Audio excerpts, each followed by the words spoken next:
ubwoko bw'Imana muraho. Bonjour au peuple de Dieu. Urubyiruko rwacu rugize neza kutwibutsa ko tugomba kuba amaso. Merci à nos jeunes pour nous avoir rappelé que nous devons être vigilants. Yesu araje bidatinze. Jésus revient bientôt. Nongeye gushima Imana kubw'uyu mwanya impaye. Encore une fois, je remercie le Seigneur pour ce moment qu'il m'accorde. Kandi nyishimira kubw'uyu munsi yaduhaye twese kugira ngo twishimane n'ijuru ko Imana ari umuremyi wacu. En le remerciant aussi pour ce jour qu'il nous a donné afin de nous réjouir avec lui en tant que notre Créateur. Ubushize twarebeye hamwe icyigisho cyavugaga ngo guhamagarwa n'Imana cyangwa kwitaba Imana. La fois passée, nous avons vu ensemble une méditation qui avait comme titre être appelé par Dieu. Twarebeye hamwe abantu bamwe mu byanditswe byera bahamagawe n'Imana ndetse bakanayitaba. Nous avons vu ensemble les personnes que nous trouvons dans la Bible qui ont été appelés par Dieu et qui ont répondu à cet appel. Twavuga nka Adamu, Samueli, Sauli ataraba Paulo. Nous pouvons en citer Samuel, Paul, qui était seul avant d'être changé le nom. Abo bose hamwe n'abandi benshi bahamagawe n'Imana bakomeza kubaho. Bahamagawe n'Imana kandi bakomeza kubaho. Ceux-là ainsi que bien d'autres qui ont été appelés par Dieu ont répondu à cet appel et ont continué à vivre. Nous avons vu ensemble que Dieu appelle les vivants et non les morts. Que notre Dieu est un Dieu des vivants et non Dieu des morts. Alors dire que celui qui est mort et a répondu à l'appel de Dieu, c'est faux. Nous répondons à l'appel de Dieu et nous le servons tant que nous sommes encore en vie.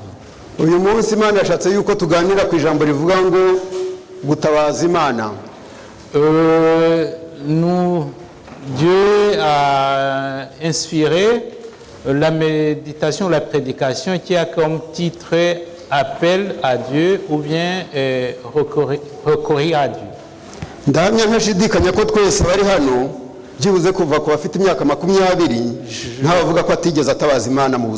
Je peux affirmer sans me tromper que toutes les personnes ici présentes, en tout cas âgées d'au moins 20 ans, a fait appel au moins une fois à Dieu.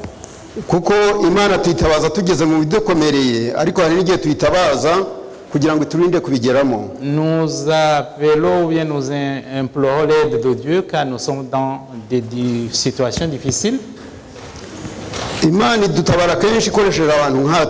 Dieu nous secourt quand en utilisant les personnes comme nous.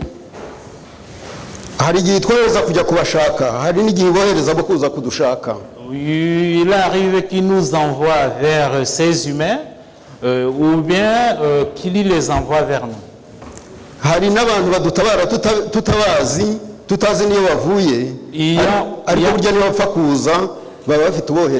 Il y a même ceux qui nous secourent sans que nous ayons fait recours à eux, mais ils ne viennent pas comme ça au hasard, sûr qu'il y a quelqu'un qui les envoie que nous ignorons. Et personne d'autre qui les envoie vers nous, si ce n'est que Dieu, et Dieu nous secourt à sa façon de nous secourir.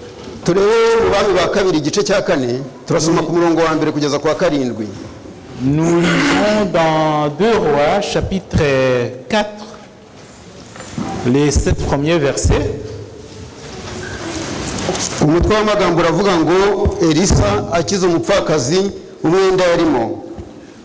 Deux Rois, chapitre 4, les 7 premiers versets. Le titre de ce texte, Miracle d'Élysée en faveur d'Israélites. Mais c'est un titre général donc de tout le texte. Mais ce que nous allons voir, c'est quand Élisée a secouru une veuve. handitswe ngo bukeye umugore umwe mu bagore b'abahanuzi asanga Elisa aramutakambira ati umugaragu wawe ari we mugabo wanjye yarapfuye kandi uzi ko umugaragu wawe Uwiteka none umwishyuza araje arashaka kujyana abana banjye bombi ngo abagire imbata ze. Elisa aramubaza ati none se nkugire nte mbwira niba hafite imuhira. Nawe ati muja wawe ntafite imuhira kiretse agaherezo kutuvuta.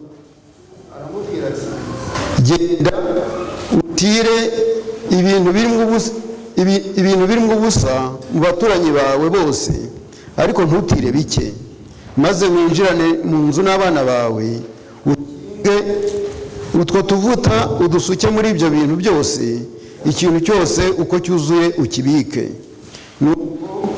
Amusigaho yinjirana n'abana be mu nzu arakinga bamuzanira ibyo bintu asukamo nuko ibyo bimaze kuzura abwira umuhungu ati ongera uzanire ikindi kintu.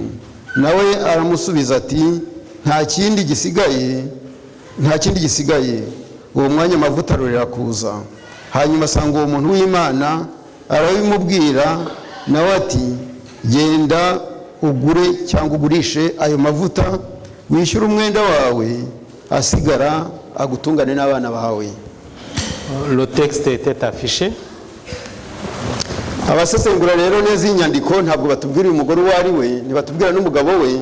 Ce qui relate cette histoire ne nous précise pas qui était cette femme ni son mari.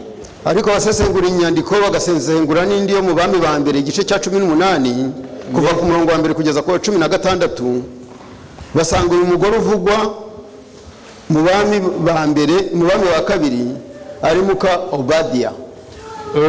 Les analystes bibliques qui ont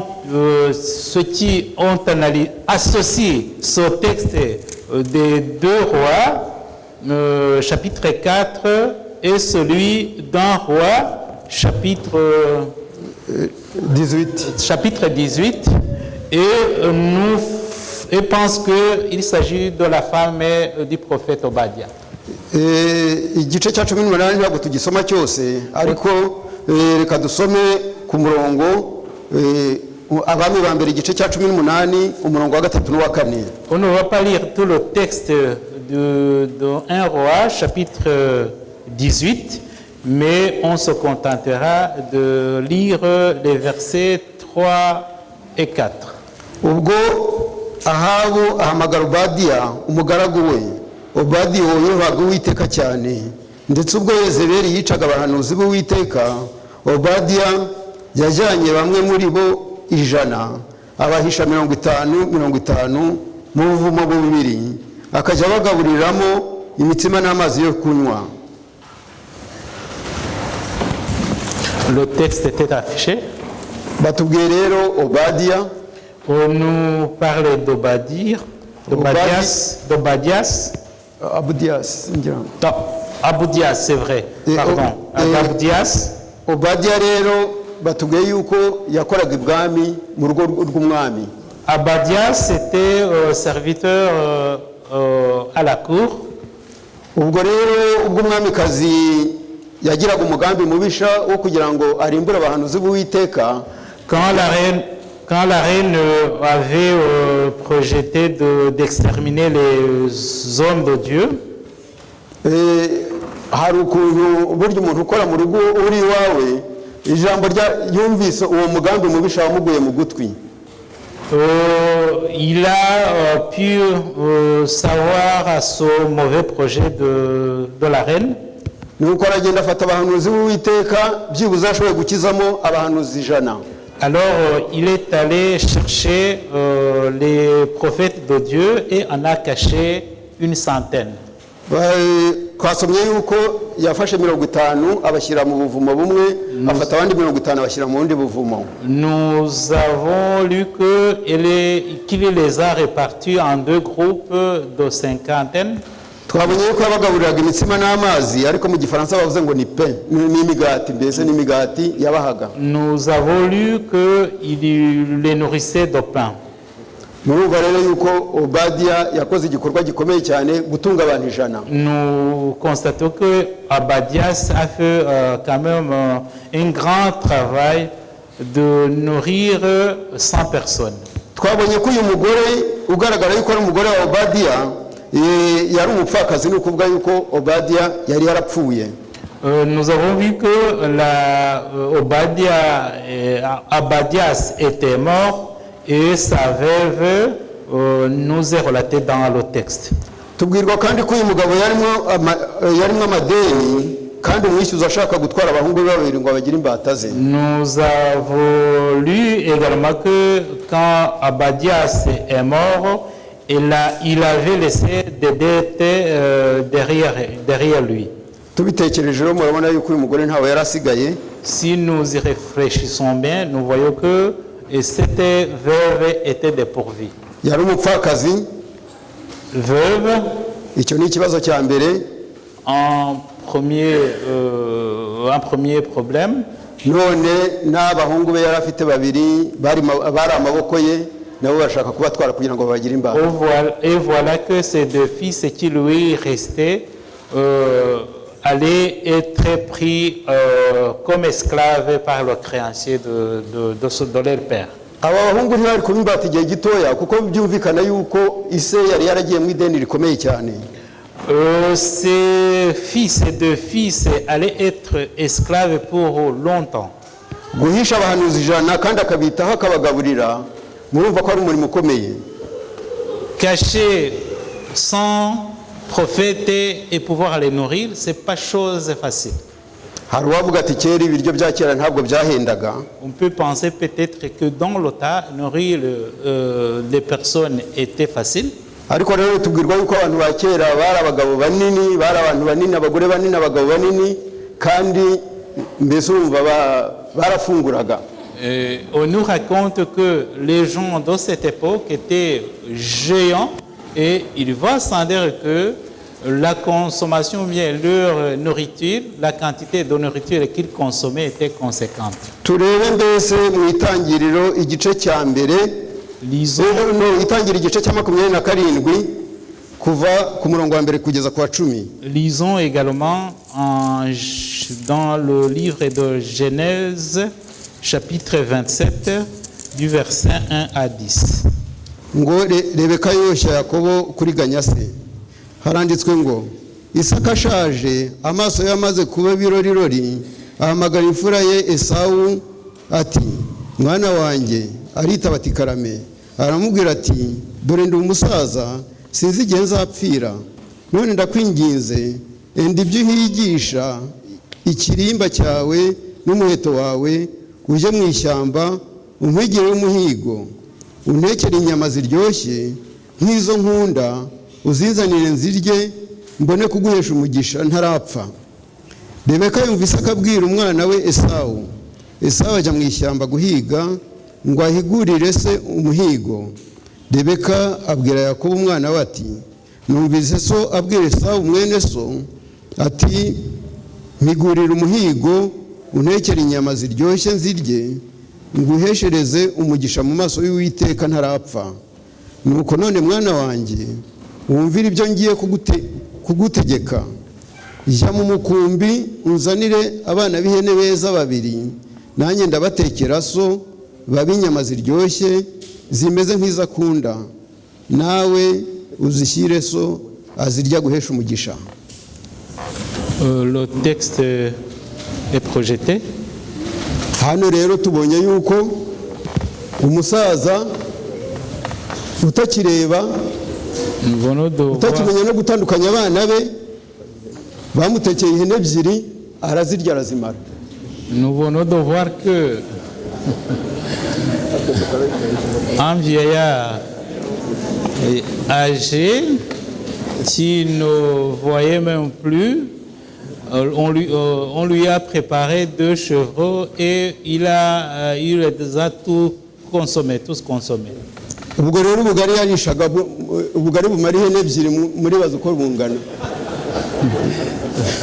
Ça se comprend qu'avec ces 2 chevreaux, il y avait aussi de la pâte à côté.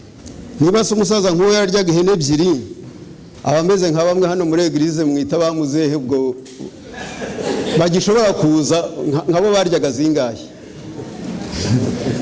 Aba basore bo rero ntawavuga kwari kurya nk'umukumbi wose. Voilà, donc les gens de cette époque-là consommaient une grande quantité de nourriture. Ubwo rero hano nashakaga kureba ukuntu uyu mugabo yari mu ideni rikomeye noneho ko abantu ba kera baryaga nabo cyane gutunga abantu 100 rero mwibaza gutunga abantu 100. Cela nous montre que ce serviteur Abadias qui avait pu nourrir les 100 personnes qu'il avait cachées a dû dépenser beaucoup d'argent pour pouvoir les nourrir puisqu'il consommait une grande quantité de nourriture.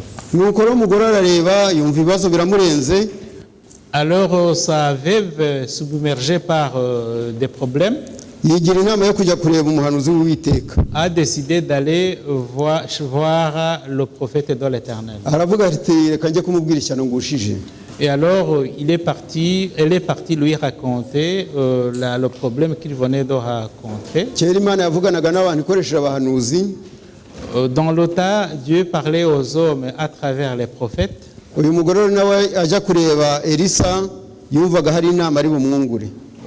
Cette veuve d'Abadias en alla recourir au prophète Élisée, savait bien qu'il allait lui apporter quelque chose.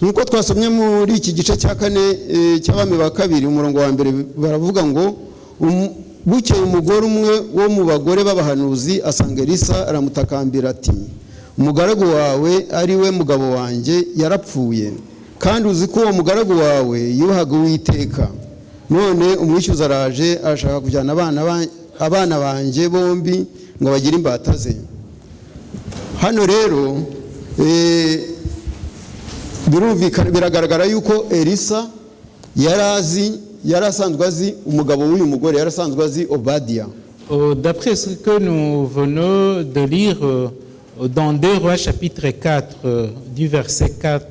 du premier verset au 7, ça se voit que le prophète Élisée connaissait bien le mari Abadias, le mari de cette veuve.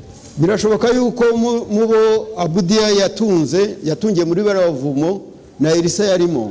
Il serait possible aussi que Élisée soit au nombre de ces 100 personnes qui avaient été cachées par Abadias. Il dit, tu sais bien que mon mari craignait l'Éternel. C'est un bon témoignage que je souhaiterais que ce soit pour toi, ma soeur, pour toi, mon frère.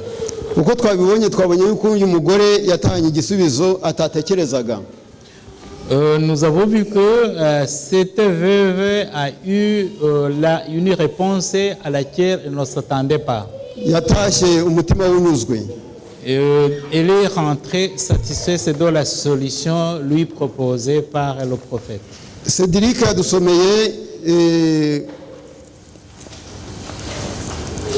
yadusomeye muri Posome muri Zaburi ya 37 igice cya 25 37-25 igice cya 35 umurongo wa 37 umurongo wa 25. Cédric nous a lu un passage dans Psaume 37 verset 25. Haranditswe ngo nari umusore none ndashaje ariko sinari nabona umukiranutsi aretswe cyangwa urubyaro rwe rusabiriza ibyo kurya. J'ai été jeune, je vieillis et je n'ai point vu le juste abandonné ni sa postérité mendiant son pain. Kugira neza mu buzima rero murabona yuko ari kwiteganyiriza no guteganyiriza abe. faire du bien dans notre vie, c'est en quelque sorte, préparer son avenir. kandi n'abanyarwanda basanzwe bavuga ngo ineza uyisanga imbere, abenshi turabizi. Et il y a un proverbe rwandais qui va dans ce sens et nous le connaissons tous. Obadiya yapfuye ari mu ideni riremereye. Quand Obadiah s'est mort, il avait des dettes. Ariko nta deni riremereye Imana itakwishyura. Il n'y a pas de grandes dettes que Dieu ne peut pas payer. N'ikimenyimenyi Imana yatanze umwana wayo w'ikinege ngo njye nawe ducungurwe. De surcroît, Dieu a donné son Fils unique pour que nous puissions être rachetés. Imana rero yatuburiye uyu mupfakazi amavuta yishyura ideni kandi asigaye amutunga n'abana be. Dieu a multiplié de l'huile pour cette veuve de façon que elle a pu payer sa dette et le reste et avec le reste elle a pu vivre avec ses deux fils. Hari igitekerezo numvise ndi muri Kameruni. J'ai entendu une histoire quand j'étais au Cameroun. Hari umusore w'umudivantiste. Il y avait un jeune adventiste. Yabonye amafaranga. Il avait de l'argent. Noneho afata icya 10 aragenda agiye kuyaha Imana, aravuga ati Mana dora yawe. Yafashe icya 10 ati Mana dora yawe, aya yanjye sigaranye ndagusabye ngo uzayahire. Quand à un moment donné, quand il a eu de l'argent, il a pris cet argent, il a pris un 10e, il a donné à l'Éternel, et le reste, le 9/10, les a confiés aussi à l'Éternel pour qu'il puisse les utiliser de façon que, dans le sens d'être béni par l'Éternel. Et alors le reste, après avoir payé la dîme, il a dû se payer de bons vêtements. Et le reste, après avoir acheté les vêtements, l'a placé dans une banque. Alors, le long du chemin, il a rencontré des bandits, il a croisé des bandits. Et quand les bandits l'ont vu bien habillé, ils ont pensé que ces bandits ont pensé qu'ils pouvaient avoir de l'argent. Les bandits l'ont attaqué et lui ont enlevé tout l'argent qu'il avait. Ils l'ont déshabillé jusqu'à le laisser seulement en sous-vêtements.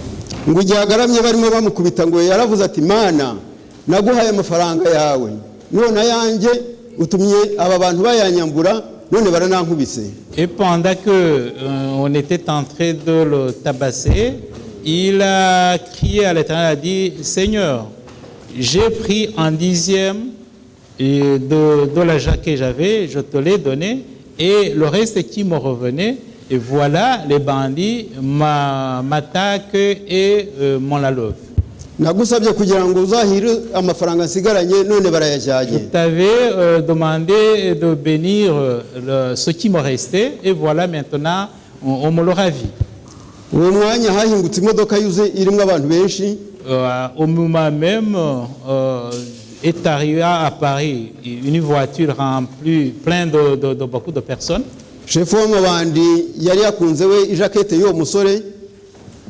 Le chef de cette bande avait porté le jaquette que portait le jeune homme en question.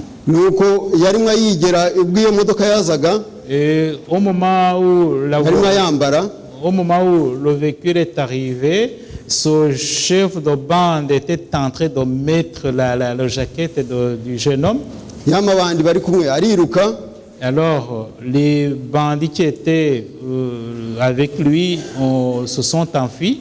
Et le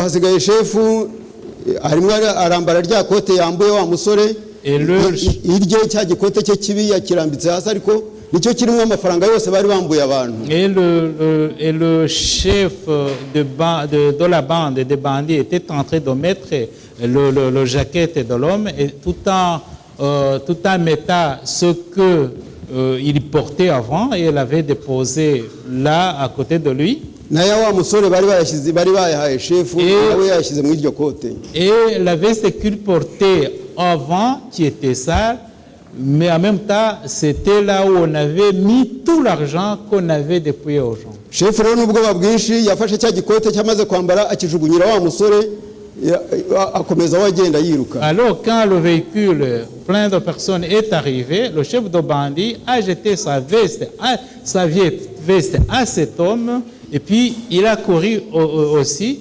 Alors cette veste même, c'est dans cette veste même qu'il y avait tout l'argent qu'on avait volé aux gens.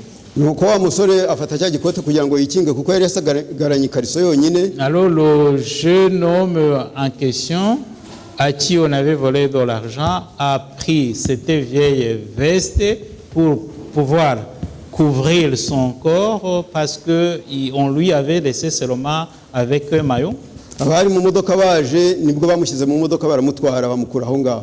Et alors ceux qui étaient dans la voiture l'ont pris dans la voiture et puis l'ont amené. Umusore yagiye kureba asanga rya kote rya shefu ni nka banki. Yuzuyemo amafaranga. Et quand il a essayé en mettant cette veste, quand il a cherché, il a trouvé que c'était dans cette veste qu'il y avait l'argent. Et le même jeune homme est devenu riche. Et quand tu fais appel à Dieu, il te secourt. Ushobora gutabaza Imana bucece nka Ane wasengeraga mu rusengero Eli akabona iminwa inyeganyega ariko ijwi ntiryumvikane. Tu peux faire appel à Dieu silencieusement comme l'a fait Anne. Eli yageze ndetse amwita umusinzi. L'âne priait l'Éternel silencieusement, mais comme il était déjà concentré à implorer l'Éternel, sa bouche, ses lèvres bougeaient, et le prophète Élie, elle, pensait qu'elle était ivre. Ushobora kandi no gutabaza Imana n'ijwi rirenga nk'igihe Petero yari agiye kurohama igihe yasangaga Yesu, igihe Yesu yagendeshaga amaguru hejuru y'inyanja, Petero yarasakuje ati databuja ntabara. Tu peux implorer aussi l'Éternel, ou bien tu peux faire appel à l'Éternel aussi à haute voix, comme l'a fait Pierre lorsqu'il allait se noyer en marchant vers Jésus qui était dans la pirogue. Imana rero buri gihe iba yiteguye kudutabara. Dieu est toujours prêt à nous secourir. Yeremiya igice cya 33 umurongo wa 3. Jérémie 33 verset 3.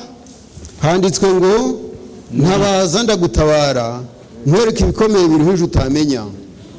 Nous lisons, invoque-moi, je te répondrai. Je t'annoncerai de grandes choses, des choses cachées que tu ne connais pas. Tujya twumva rero ibihugu bijya bihana umugambi wo gutabarana. On apprend des nations qui s'allient pour pouvoir se secourir mutuellement. Kugira ngo bishobore kugira imbaraga kuko abishyize hamwe barushaho kugira imbaraga. Alors, ils s'allient pour pouvoir être plus forts. Ariko twebwe n'Imana none bivuga uti ntabaza ndagutabara. Mais Dieu ici nous invite à l'invoquer.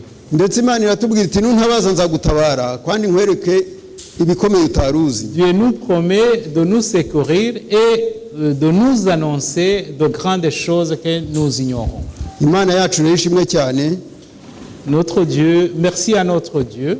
Iyo tuyitabaje iradutabara. Quand nous l'invoquons, il nous secourt. Kandi ikatwereka byinshi tutari tuzi. Et il nous montre beaucoup de choses que nous ignorons. Mushiki wanjye rero muvandimwe nahanjye nahawe. Mon frère, ma sœur, c'est à toi. Imana iduhire. Que Dieu nous bénisse.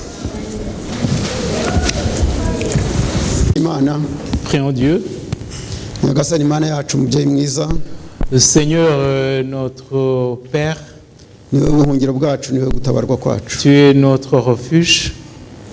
nuko twongeye kugushimira mwami kubw'ijambo ryawe. Nous te remercions encore une fois pour ta parole. Ijambo ryawe riduhumuriza kandi rikadusubizamo imbaraga. Ta parole qui nous rassure et qui nous remplit de force. Kuko tubwira uti mu ntabazi ndabatabara.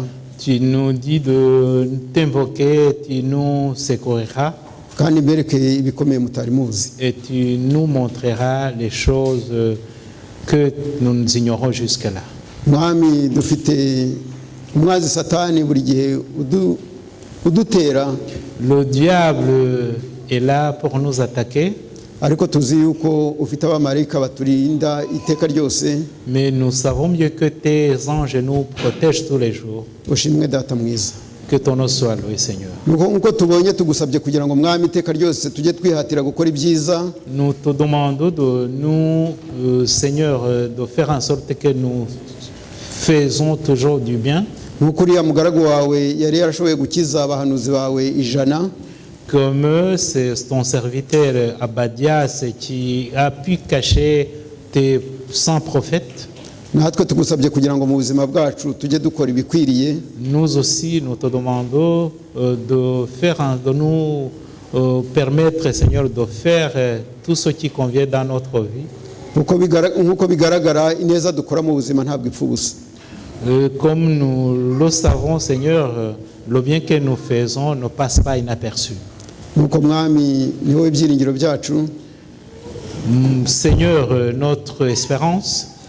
Ni wowe uzi ibidukwiriye kandi mu gihe gikwiriye. Tu connais tout ce qui nous convient et à un moment opportun. Nuko tugusabye iteka ryose kugira ngo ujye uba mu mitima yacu. Nous te demandons d'être toujours dans nos cœurs. Kandi mwami Imana uturinde kwishira hejuru, turinde ikintu cyose cyadutandukanya nawe. Garde-nous l'orgueil, Seigneur, et garde-nous tout ce qui peut nous séparer de toi. Kandi twongeye gusabira itorero ryawe kugira ngo uribemo. Nous prions encore une fois pour ton église et que tu y demeures. Kugira ngo turusheho kubana mu rukundo. Pour que nous puissions vivre dans l'amour. Maze ibyo dukora byose biguhesha icyubahiro. Et que tout ce que nous faisons ici, Seigneur, te glorifie. Nuko mwami twongeye kugushimira kubw'uyu munsi waduhaye. Nous te remercions encore une fois pour ce sabbat que tu nous as donné. None mwami ubwo tugiye gutandukana tugusabye kugira ngo dutandukane kubw'imibiri. Au moment où nous allons nous séparer, Seigneur, nous voulons que nous nous séparions seulement corporellement, physiquement. Imitima yacu ikomeze guhura imbere yawe. Et que nos cœurs soient toujours unis. Ntabwo ari twe twisabira twenyine, turasabira n'abandi dusanzwe duterana n'abandi ndetse batarakumenya mwami. Nous ne prions pas seulement pour qui sommes ici, mais nous prions aussi pour ceux qui avaient l'habitude de se réunir là avec nous, et même pour ceux qui ne te connaissent pas encore. Kugira ngo twese mu gihe gisigaje tukiriho tugihumeka umwuka w'abazima, Mana data turusheho kunga ubumwe nawe. Pour que, Seigneur, tant que nous restons toujours en vie, nous puissions, Seigneur, nous unir à toi. Nuko duherekereshe ubuntu bwawe. Accompagne-nous dans ta grâce. Tubisabye twizeye izina ryawe ry'umucunguzi wacu Yesu Kristo kandi umwana wawe ukunda. Amen. Et c'est au nom de Jésus-Christ que nous demandons toutes ces grâces. Amen.